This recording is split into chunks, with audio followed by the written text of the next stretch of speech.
Hello guys, welcome back to another video.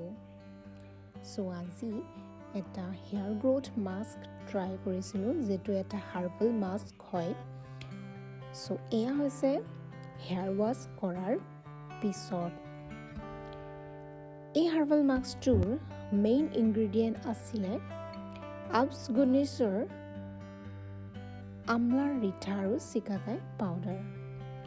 So এই পাউডাৰটোৱে claim কৰে যে ই হেয়াৰ লছ ৰিডিউচ কৰে, অকালতে চুলি পকা কম কৰে, হেয়াৰ নাৰিছ কৰে আৰু চুলিত লাষ্টাৰ আৰু চাইন প্ৰভাইড কৰে।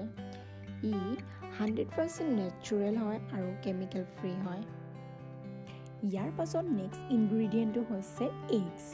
সো এগছে হেয়াৰ গ্ৰোথ এনহেঞ্চ কৰে, হেয়াৰ লছ কম কৰে আৰু চুলি মইশ্চাৰাইজেশ্যন প্ৰভাইড কৰে। এতিয়া মই এই পাউডাৰখিনি অলপমান লৈ লৈছোঁ। আপোনালোকে চুলিৰ লেংথ অনুসৰি প্ৰয়োজন সাপেক্ষে যিমানখিনি পাউডাৰ লাগে লৈ ল'ব পাৰে।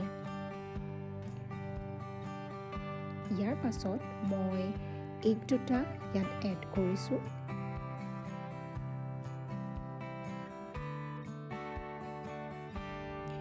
এগ দুটা এড কৰাৰ পিছত মই মিশ্ৰণখিনি ভালদৰে সানি ল'ম।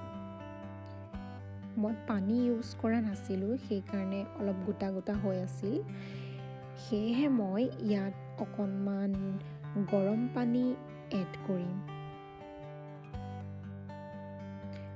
পানী ইউজ কৰিলে পেষ্টটো অকণমান স্মুথ হ'ব,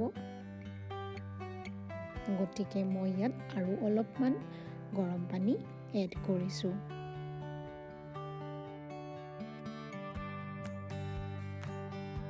আৰু ইয়াৰ লগতে মই এছামুচ হেয়াৰ অইল ইউজ কৰিছোঁ। আপোনালোকে যিকোনো ধৰণৰ হেয়াৰ অইল ইউজ কৰিব পাৰে। তাৰপিছত মই ইয়াত ইউজ কৰিছোঁ 1 চামুচ হানি। এই দুটা ইনগ্ৰেডিয়েণ্ট এইকাৰণে ব্যৱহাৰ কৰিছোঁ যাতে হেয়াৰ মাস্কটো সানাৰ পিছত চুলিখিনি ড্ৰাই হৈ নাযায়।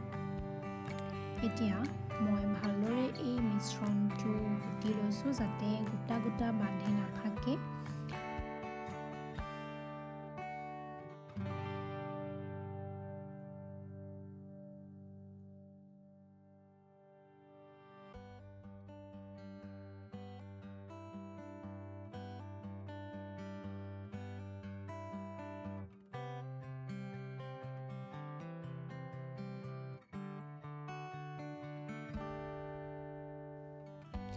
এয়া মই হেয়াৰ মাস্কখিনি লৈ লৈছোঁ আৰু এতিয়া মই গুৰিৰ পৰা গোটেই চুলিখিনিতে কভাৰ কৰি এই মাস্কটো লগাম।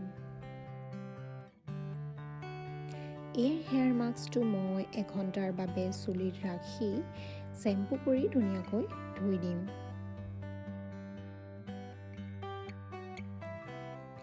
সো এয়া হৈছে আফটাৰ হেয়াৰ ৱাছ ৰিজাল্ট।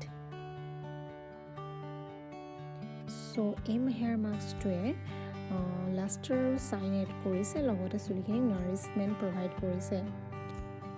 চুলিখিনি চুওঁতে অলপমান ড্ৰাই ফিল হৈছিলে, কিন্তু একো নাই। এই হেয়াৰ মাস্কটোৰ বহুতখিনি বেনিফিটছ আছে অলৰেডি। চ' ডেফিনেটলি এইটো মই আকৌ ইউজ কৰিব বিচাৰিম।